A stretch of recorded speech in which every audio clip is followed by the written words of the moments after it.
Hello மக்களே, welcome back to my channel Roshini talks. நான் உங்க ரோஷினி. இன்னைக்கு நம்ம சேனல்ல ரொம்ப இன்ட்ரெஸ்டிங்கான ஒரு டாபிக் பத்தி தான் பார்க்க போறோம். அதாவது வரி இல்லாத சில நாடுகளை பத்தி தான் இந்த வீடியோல நம்ம பார்க்க போறோம். அந்த வரிசையில டாக்ஸ் ஃப்ரீ கண்ட்ரீஸ் அப்படின்னு சொல்லப்படுற வெஸ்ட் இண்டீஸ்ல இருக்கிற பஹாமா அப்படிங்கிற ஒரு கண்ட்ரியை பத்தி தான் பார்க்க போறோம்.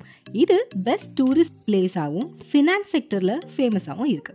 இங்க சிட்டிசன்ஷிப் இல்லைனாலும் உங்களுக்கு டாக்ஸே கிடையாது.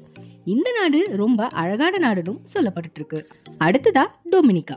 இது ஒரு அழகான ஐலாண்டுன்னு சொல்லப்படுது. இங்க mountains, rain forest, waterfalls அப்படின்னு நிறைய இருக்கு.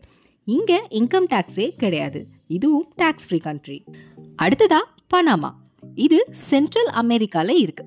பனாமா கனல் இங்க இருக்கு. இது ட்ரேடிங் நடக்கிறதுல முக்கியமான வங்கம் வகிக்கிறதா பனாமா கனலை சொல்லப்பட்டு இருக்கு.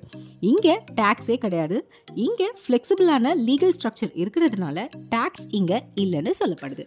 அடுத்ததா UAE, united Arab emirates. Middle ஈஸ்ட்ல வளர்ந்த நாடாக இருக்கு. இவ்வளோ பெரிய வளர்ந்த கண்ட்ரியில டாக்ஸே இல்லைன்னு தானே உங்களுக்கு கேள்வி வருது.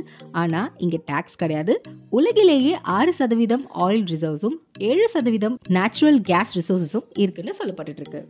அடுத்ததா ஓமன். இது சேஃப்டி அண்ட் ஃப்ரெண்ட்லினஸ்க்கு பேர் போன கண்ட்ரின்னு சொல்லப்பட்டு இருக்கு. இந்த கண்ட்ரியில வெளிநாட்டுல இருந்து அவங்க கண்ட்ரிக்கு வந்து வேலை செஞ்சிருந்தாலும் சரி, அந்த கண்ட்ரிலேயே வேலை செஞ்சுட்டு இருக்கவங்களுக்கும் சரி டாக்ஸ் இல்லை அப்படின்னு சொல்லப்பட்டு இருக்கு.